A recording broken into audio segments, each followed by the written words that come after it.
নমস্কার। আজকে আমরা কতগুলো যন্ত্র এবং তাদের কাজ সম্পর্কে জানবো। তো দেখব কতগুলো যন্ত্র রয়েছে, বায়ুর গতিবেগ, উচ্চ তাপমাত্রা মাপা, বায়ুর চাপ মাপা, কিছু যন্ত্রের নাম এবং তাদের সম্পর্কে কিছু তথ্য জানবো। তো শুরু করি।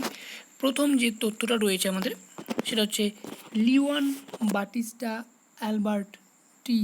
দেখতে পাচ্ছি লিওয়ান বাটিস্টা অ্যালবার্টি কী করেছিলেন? বায়ুর গতিবেগ নির্ণয় করার জন্য অ্যানিওমিটার বলে একটা নামক যন্ত্র তৈরি করেছেন। তাহলে বায়ুর গতিবেগ মাপা যন্ত্রের নাম কি? অ্যানিওমিটার। এই যে যন্ত্র দেখতে পাচ্ছি আমরা, এর সাহায্যে বায়ুর গতি মাপা হয়, কতটা স্পিডে বায়ু আসছে, সেই গতিবেগটা মাপার যন্ত্রটির নাম হলো কি? অ্যানিমোমিটার। এটাকে কে করেছিলেন? লিওয়ান বাটিস্টা আলবার্টি। ঠিক আছে, নেক্সট আমরা জানি বায়ুর চাপ, বায়ুমণ্ডলীয় চাপ মাপার যন্ত্রের নাম 14 ব্যারোমিটার। এটা জানি তো, বায়ুমণ্ডলীয় যে চাপ কত পারস্তম্ভের চাপের সমান 76 সেন্টিমিটার। আর যদি জল বলা হয় কত? জল হচ্ছে 10.3 মিটার, তাই না? এটা নিশ্চয়ই আমরা জানি। যদি জল বলা হয়, জল হচ্ছে কত মিটার জলকে উঠাতে পারে? বায়ুর চাপ, প্রমাণ বায়ুর চাপ 10.3। আর পারদের বায়ুমণ্ডলীয় চাপের মান কত? পারদের কত? 76 সেন্টিমিটার। পারস্তম্ভ যে চাপ দেয় সেটাকে আমরা প্রমাণ বায়ুমণ্ডলীয় চাপ বলা হয়। পারদ নিয়েছিলেন বিজ্ঞানী টর্সলি, যে পরীক্ষা করেছিলেন নলে, সে তার সাহায্যে তিনি দেখিয়েছিলেন যে 76 সেন্টিমিটার উঁচু পারস্তম্ভ যে চাপ দেয় তাকে প্রমাণ চাপ হিসেবে ধরা হয়। এই মানটা আমরা আরও ক্যালকুলেশন করতে পারি যে চাপের মান কী কী বিষয়ের উপর নির্ভর করে। P equal to H D G. H মানে উচ্চতা, ডি মানে ঘনত্ব, জি মানে অভিকর্ষ ত্বরণ। এর সাহায্যে আমরা অ্যাকচুয়ালি মানটা বের করতে পারি। তো আমরা শুধুমাত্র 76 সেন্টিমিটার উঁচু স্তম্ভের মধ্যে যে নলের মধ্যে যে পারদ চাপ দেয় তাকে প্রমাণ চাপ হিসেবে মনে রাখবো। তো এবার আমরা চলে যাবো নেক্সট, বায়ুর চাপ মাপার যন্ত্রের নাম 14 ব্যারোমিটার। তো বায়ুর চাপ মাপার সম্পর্কে আরেকটা যন্ত্র দেখব। বিভিন্ন প্রকার যন্ত্র রয়েছে বায়ুর চাপ মাপার। 14 ব্যারোমিটার একটা উল্লেখযোগ্য যন্ত্র, এছাড়া আরও অনেক যন্ত্র রয়েছে বায়ুর চাপ মাপার। এটা দেখতে পাচ্ছি আমরা সর্বপ্রথম অ্যানিরয়েড ব্যারোমিটার 1844 খ্রিস্টাব্দে ফ্রেঞ্চ বিজ্ঞানী লুসি আর ভিডি আবিষ্কার করেন, যা বায়ুর চাপ মাপতে পারে। এই যে যন্ত্র দেখতে পাচ্ছি, দেখো এখানে মাপগুলো রয়েছে।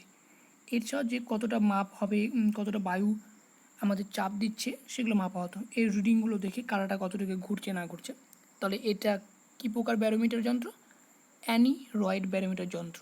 ঠিক আছে, নেক্সট আমরা একটা তথ্য জানবো যে আটলান্টিক মহাসাগরে যত গুণ চামচ জল আছে তার 8 গুণ একটা চামচে যদি জল না হয়, এক চামচের মধ্যে তার 8 গুণ। তুমি যদি পুরো সাগরটা চামচ দিয়ে মেপে মেপে একটা জায়গায় জল জমা করো পাত্রে, যতগুলো জল জমা হবে তোমার পাত্রে, যদিও পাত্রেটাকে ধরাই যাবে না, তো ভাবনা একটা ভেবে নাও, যদি হয় ধরা যায়, তো দেখা যাবে যে একটা চামচের জল তুমি তুলেছ, তার 8 গুণ সংখ্যক, মানে যতগুলো জল তোলা আছে, অনেকগুলো জল তোলা আছে, অনেকগুলো জলের মধ্যে যতগুলো জল তুললে মনে করো সমস্ত জলের 8 গুণ জল, ভাবো তার 8 গুণ জল যতগুলো হবে, এক চামচের মধ্যে ততগুলো আমাদের কি আছে? পরমাণু আছে। এটা আমরা নিশ্চয়ই জানি, পরমাণুকে ভাঙলে ইলেকট্রন, প্রোটন, নিউট্রন পাওয়া যায়, তাই তো? আর তাহলে পরমাণু সম্পর্কে জানলাম একটা বিশাল তথ্য, যে কত ক্ষুদ্র ক্ষুদ্র, মানে একটা দশমিক বিন্দু দেওয়াতেও, একটা ফোঁটা দেওয়াতেও আমাদের সেই ফোঁটার মধ্যে কত বিলিয়ন পরমাণু সংখ্যা রয়েছে। তাই আমরা যখন কোনো উঁচু লেভেলে কোনো কিছু ইলেকট্রন, প্রোটন, নিউট্রনে কোনো ঘটনা পড়ব, অবশ্যই যেন বেসিক ক্লিয়ার থাকে। তুমি ভেবে নিও না যে তুমি একটা দুটো ইলেকট্রন বা একটা দুটো পরমাণু নিয়ে কথা বলছো। আমরা হিসাব করব একটা দুটো ইলেকট্রন, প্রোটন নিয়ে, কিন্তু এখানে অসংখ্য একটা ফোঁটার মধ্যে যেমন অসংখ্য ইলেকট্রন রয়েছে, বিলিয়ন, ঠিক তেমনই ইলেকট্রন, প্রোটন, নিউট্রনগুলো তারের মধ্যে যে তড়িৎ প্রবাহিত হয়, সেই আলোচনার ক্ষেত্রেও কিন্তু অসংখ্য ইলেকট্রন প্রবাহিত হবে। তো এই ভাবনা যেন ঠিক থাকে, তুমি একটা দুটো ভেবে নিয়ে বেশি ক্লিয়ার হবে না, তখন মনে রাখতে হবে অসংখ্য কোটি কোটি কোটি কোটি আছে। ঠিক আছে, তো নেক্সট তথ্য চলে আসি। আমাদের দেখতে পাচ্ছি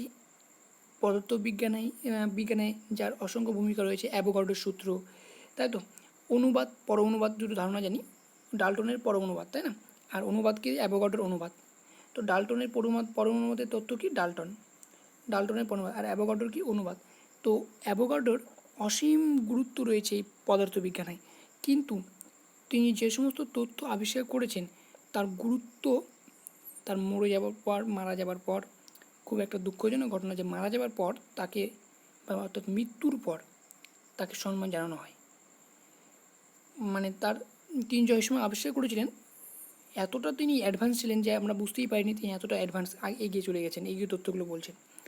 তো মৃত্যুর পর তাকে সম্মান জানানোর জন্য ইটালীয় স্ট্যাম্প বের করা হয়। এই যে স্ট্যাম্প দেখতে পাচ্ছি ইটালীয় স্ট্যাম্প, তাকে সম্মান জানানোর জন্য ইটালীয় একটা স্ট্যাম্প বের করা হয়। ঠিক আছে, তো নেক্সট তথ্য আমরা মোল্ডে আমরা জানি 6.02 ইন্টু 10⁻23 এই মানকে অ্যাভোগাড্রো সংখ্যক মান বলা হয়। অ্যাভোগাড্রো সংখ্যক এক গ্রাম অণু পরিমাণ বা 1 গ্রাম পরমাণু পরিমাণ, 1 গ্রাম অণু পরিমাণ যে কোনো গ্যাসীয় পদার্থের সঙ্গে যত সংখ্যক অণু বা পরমাণু বর্তমান রয়েছে সেই 6.02 ইন্টু 10⁻23। তো এই নামের সাহায্যে আমরা কী করা হচ্ছে দেখো, প্রতি বছর অক্টোবর মাসে 23 তারিখ, এই যে উপরে মাথায় 23 আছে, এই 23 তারিখ, বুঝতে পারছো? এই 6.02 মানে কি, 6:02 সকাল থেকে 6:02 সন্ধ্যে পর্যন্ত আমাদের রসায়ন জগতে অ্যাভোগাড্রো সংখ্যার আবিষ্কারের প্রতি শ্রদ্ধা জানাতে মোল ডে পালন করা হয়। দেখো এই নামের মধ্যেই তাহলে লুকিয়ে রয়েছে মোল ডেটা, অ্যাভোগাড্রো সংখ্যা থেকে তৈরি এই মোল ডে, তাই তো? তাহলে নেক্সট চলে আসি তারপর তথ্য মোল ডে, তাহলে বুঝতে পারলাম নাম থেকেই আমার কতদিন, তাহলে 23 তারিখে, আবার 10টা কি 10টা জানুয়ারি ফেব্রুয়ারি মার্চ এপ্রিল করে 10 কী মাস পড়ছে এই মাসটা ভাবো, অক্টোবর মাস। আবার 6.02 থেকে বোঝা যাচ্ছে সময় সকাল 6:02 AM থেকে 6:02 PM পর্যন্ত রসায়ন জগতে মোল ডে পালন করা হয় অক্টোবর মাসে। এবার আমাদের এটা জানি যে গাড়ি ইনভার্টার বা ব্যাটারিতে যে জিনিস অ্যাসিডটা থাকে সেটা হচ্ছে সালফুরিক অ্যাসিড। সালফুরিক অ্যাসিড সংকেত আমরা নিশ্চয়ই জানি H2SO4, রসায়নের রাজা বলা হয়, কেননা রসায়ন পরীক্ষাগারে বা বিজ্ঞান পরীক্ষাগারে বা রসায়নগারে সবচেয়ে বেশি পরিমাণ যে অ্যাসিডটাকে ব্যবহার করা হয় সেটা হচ্ছে H2SO4। এত পরিমাণ ব্যবহারের জন্য একে রসায়ন রাজা বলা হয়।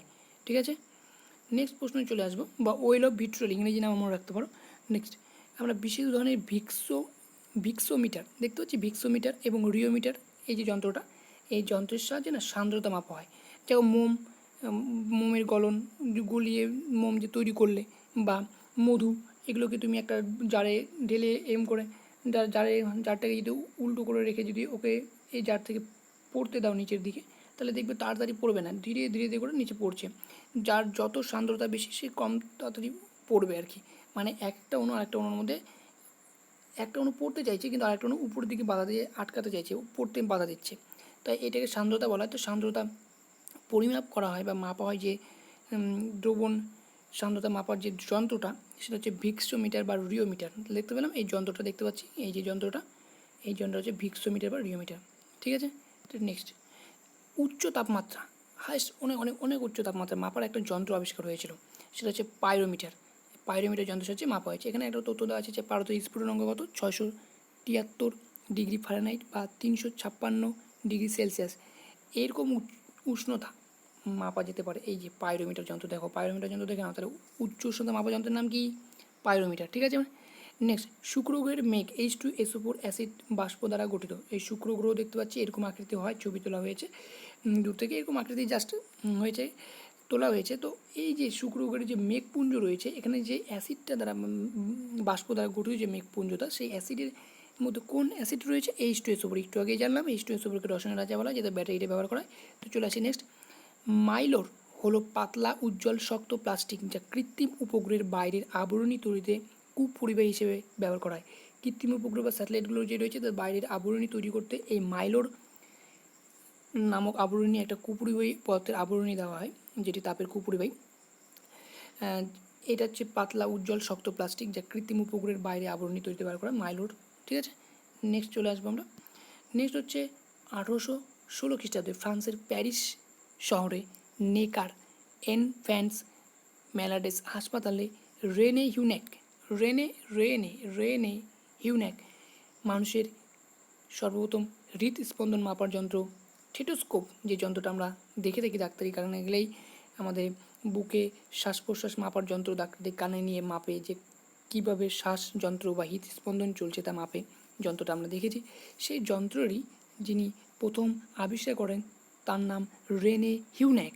কোথায় ওটা, ফ্রান্সের প্যারিস শহরের নেকার এনফ্যান্টস ম্যালাডেস হাসপাতালে রেনে হিউনেক সর্বপ্রথম হৃদস্পন্দন মাপার যন্ত্র স্টেথোস্কোপ আবিষ্কার করেন। নেক্সট চলে আসবো আমরা, থ্যাংক ইউ। তাহলে আশা করি অনেকগুলো তথ্য পেলাম, ধন্যবাদ।